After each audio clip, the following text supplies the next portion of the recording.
Hello, my name is Enoch and I am a hobbyist photographer. I've been doing photography for about 4 years now, and while a lot of people have seen me take photos, a lot of people haven't seen me do the behind the scenes work of editing. And I get it, editing isn't the most exciting part of the process, but it is an important one, and one that people don't tend to appreciate because they don't get to see it very often.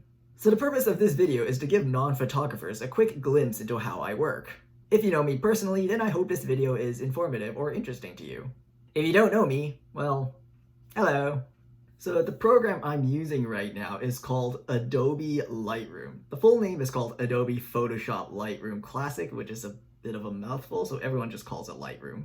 Lightroom is the industry standard for photo editing, and if you go searching for photo editing tutorials, it's probably all going to be for Photoshop and Lightroom. There are many different alternatives to Photoshop and Lightroom, and I've used quite a number of them, but at the end of the day, Photoshop and Lightroom are still king. So as you can see here, I have a photo of a BMX rider over here. His name is Brandon and we met about a year ago, and since then we have become really good friends. I like getting his photo. He's a pretty incredible guy and he's a pretty good BMX rider. So this photo looks pretty good straight out of the camera, but there are some adjustments I want to make to give it that little bit of extra punch. So the first thing I'm going to do is to adjust the crop. So as you can see, this photo is a little bit crooked. We can very easily fix that with the crop tool. In typical Adobe fashion, there are multiple ways to fix the angle of the image. I can drag the angle slider over here to manually fix it. I can click on this ruler icon, drag a line over where it's supposed to be straight, and then Lightroom will automatically fix it. Or if you're like me and you're kind of lazy, just click the auto button and have Lightroom automatically fix it. Easy peasy lemon squeezy. Okay, now that the image is straight, let's adjust the crop. Here's a little trick you can use while taking photos. See this 3x3 grid over here? The 3x3 grid helps you line up the photo for a compositional technique called the rule of thirds. The rule of thirds is when you place your subject on or near where these lines intersect. So here, I'm just going to line the right vertical line up to where Brandon is, and I'm just going to align the top horizontal line roughly where his eyes are. Once that's done, I'm just going to click Done to exit out of the crop tool. This composition adds a bit of flavor to the photo. It looks like Brandon is moving towards the left and he still has a bit of room to go. It also adds a nice balance between Brandon, the subject of the photo, and all the negative space around him. Negative space is basically anything that isn't the subject, and like yin-yang, it sort of balances the composition out. Rule of thirds is an easy way to get away from shooting with the subject in the center. It seems second nature, but it is kind of boring. If I move the crop so that Brandon is in the center, the image doesn't look nearly as strong as it does if I put Brandon on the side. Also, since Brandon is leaning over to the left, it looks like the image is going to fall over. I almost want to reach out with my hand to catch it. With this crop using the rule of thirds, the negative space on the left sort of balances Brandon and his bike on the right. It's a much stronger image overall. Rule of thirds is a quick and easy trick you can use in case you want to take better photos. You're welcome. Next up, we're going to adjust the white balance a little bit. White balance compensates for different color temperatures of light. If you've ever taken any photos that are too orange or too blue, it's probably a white balance issue. The photo is currently set for a white balance of 50,050 Kelvin. That's roughly the color temperature of direct sunlight. It looks pretty good, so there's no need to touch it. But I'm gonna touch it anyways, because I personally like photos that look a bit warmer. So I'm just gonna drag the slider to the right, and you'll notice that the colors start to shift towards the yellow and orange side. So it looks warmer. This works in reverse too. If I drag the slider to the left, the colors take on a colder, more bluish kind of appearance. But I don't like that, so I'm just gonna undo it.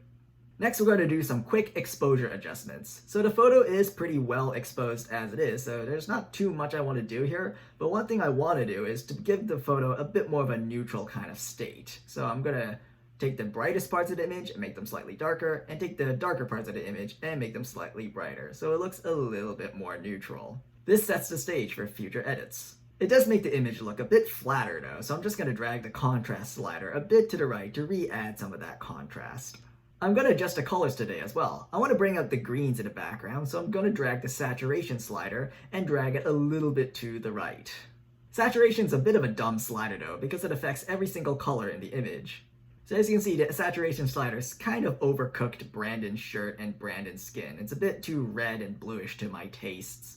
So to compensate, I'm going to drag the Vibrance slider down. Vibrance is very similar to saturation, except that it only affects the muted colors in the image, so it's a bit of a smarter slider. I'm going to drag this a little bit down, just to bring down the redness and the blues without affecting the greens too much.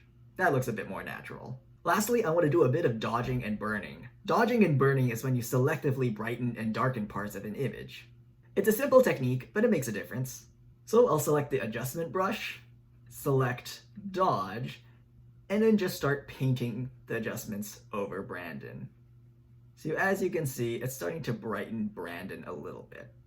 I'll just paint his legs, get his arm a little bit.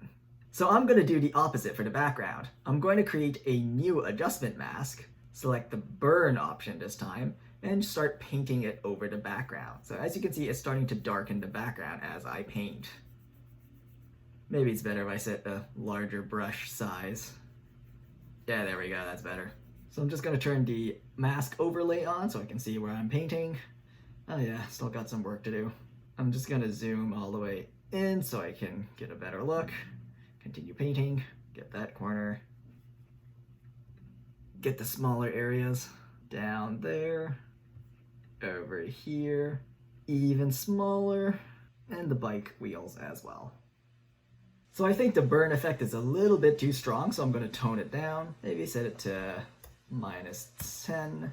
Yeah, that looks a little bit less extreme. The last thing I'm going to do is to remove this little speck of dust over here. I have no idea how it got there, but getting rid of it is really easy. Just select the spot removal tool over here, make the brush a little bit smaller, just click on it, and it's gone. And that is a very basic overview of how I usually edit a photo. Hopefully that was interesting or informative, or it answered some questions that you never knew you had about me. I am going to show you the before and after versions of the photo. So this is the before, this is the after. Before, after, before, after. It's not an overly dramatic edit, but some basic touching up can make the difference between a good photo and a great photo. And depending on the photo, some photos require more editing than others. If you like this video, be sure to hit that like button. If you didn't, that other button works well too. Be sure to subscribe for more videos like this one, and if you don't follow me on Instagram already, please do so. The link is in the description. Thank you for watching, and I'll see you next time.